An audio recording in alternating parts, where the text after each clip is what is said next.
Hay una frase, dicha hace ya 2000 años, que guarda una de las lecciones más, pero más difíciles sobre el ego y el propósito. Hoy vamos a meternos de lleno en la historia que hay detrás de ella. Una historia de poder, de lealtad y sobre todo de la increíble decisión de hacerse a un lado justo en el pico del éxito. Miren, a simple vista, esto podría parecer la crónica de una competencia, ¿no? Dos figuras gigantes luchando por la atención de todo un pueblo. Pero la verdad es mucho más profunda. Esta es, en realidad, la historia de una rivalidad que nunca existió. Y esto nos lleva a la gran pregunta que vamos a explorar. ¿Es posible que la lealtad no solo sobreviva, sino que celebre el éxito arrollador de otra persona? O sea, ¿qué pasa cuando llega el momento de que la antorcha pase de una mano a la otra? Para poder entender la luz que estaba por llegar, primero, tenemos que comprender la sombra inmensa que proyectaba la figura que estaba a punto de hacerse a un lado. Esta es la historia de la sombra de un profeta. A ver, no nos imaginemos a Juan el Bautista como un personaje secundario. Para nada. Su influencia era tal que de verdad eclipsaba a gobernantes y a sacerdotes. Con una sola palabra, él podría haber encendido una rebelión nacional entera. Se le presentó la misma ambición que a los grandes conquistadores, pero su visión era completamente distinta. Con una claridad que asombra, rechazó el título de Mesías y en vez de eso, apuntó todos los reflectores lejos de sí mismo hacia alguien que estaba por venir. Y justo ahí, en la cima de su poder, cuando su influencia era ya indiscutible, la marea empezó a cambiar. Y ese cambio no lo provocó él, sino la gente que lo rodeaba, plantando así la semilla de la discordia. Ahora pónganse en esta situación por un momento. Juan, acostumbrado a multitudes que colgaban de cada una de sus palabras, de repente empieza a ver un cambio. El flujo de la popularidad, como una corriente de río, se estaba apartando de él para irse directo hacia el Salvador. Día tras día, sus multitudes se hacían más pequeñas, mientras que las de Jesús crecían y crecían. La atención del pueblo, que alguna vez fue un río caudaloso que iba directo hacia Juan, comenzó a cambiar su curso. Su influencia disminuía, mientras que un nuevo río, el de Jesús de Nazaret, crecía de forma exponencial. Este cambio, que todos veían, generó una fricción inmensa. Pero, curiosamente, no en Juan, sino en sus seguidores más fieles, que lo veían como una pérdida, casi como una traición. Y su descontento no fue para nada silencioso. Se manifestó en quejas muy específicas y reveladoras. Primero, los celos abiertos, sin disimulo, ante la popularidad de Jesús. Después, se fueron a discusiones más técnicas, cuestionando si el bautismo de Jesús era válido o si tenía derecho a bautizar.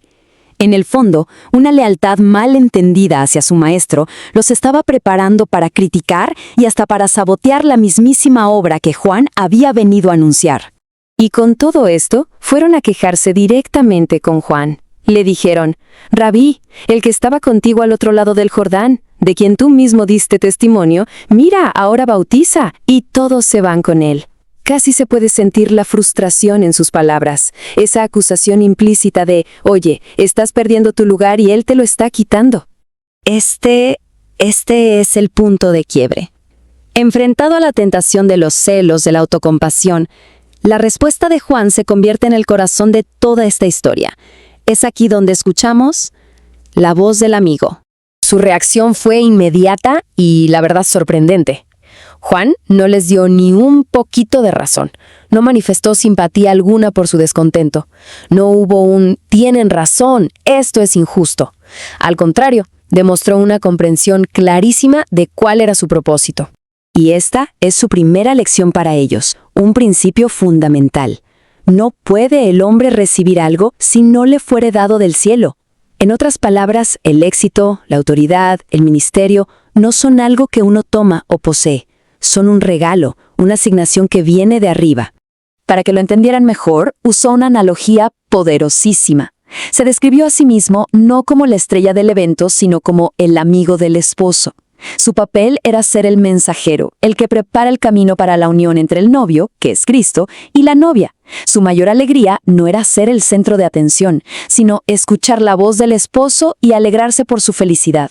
Su misión, de hecho, culmina, se termina, cuando esa unión se realiza. Y todo esto lo resume en la frase más importante de este análisis. Así pues, mi gozo es cumplido. A él conviene crecer, mas a mí menguar. Esto es una declaración radical de renuncia al ego. Su alegría no estaba en su propio crecimiento, sino en el de aquel a quien él vino a anunciar. Esta frase va mucho más allá de ese momento. No es solo una declaración personal, es un principio espiritual profundísimo que define la dinámica misma de crecer y menguar. Entonces, ¿cómo se llega a ese estado mental? Bueno, es un proceso, un camino de 3 pasos. Primero, despojarse del yo, dejar que el amor propio se disuelva en un propósito más grande. Segundo, sujetar cada pensamiento a la obediencia, un acto de voluntad consciente. Y tercero, solo cuando uno se vacía de sí mismo, se crea el espacio para recibir la plenitud divina. Y esto nos trae de vuelta a Juan, claro, porque al hacer precisamente eso, el alma del profeta, ya sin el yo en medio, se llenó por completo de la luz divina. Su humildad no lo hizo menos, lo hizo más. Le permitió ser un canal puro para una verdad que era mucho más grande que él mismo. Pero claro, no todos tienen la claridad de Juan.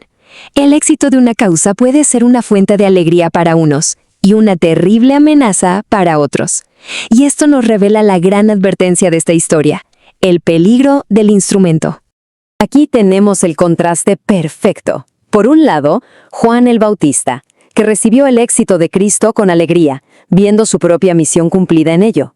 Y por el otro, las autoridades de Jerusalén, que lo recibieron con celos, viendo a Cristo como una amenaza directa a su poder y a su influencia.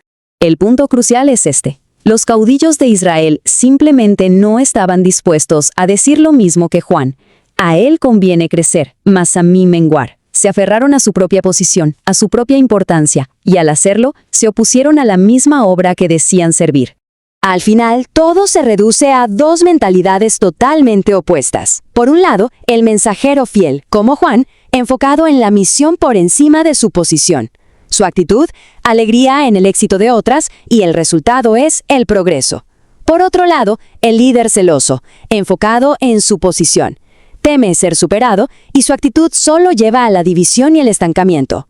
Y la lección final, la gran conclusión de toda esta dinámica, es que la obra de Dios no tiene por qué llevar la imagen y la inscripción de un ser humano. El mensajero es vital, claro que sí, pero nunca, nunca debe eclipsar el mensaje.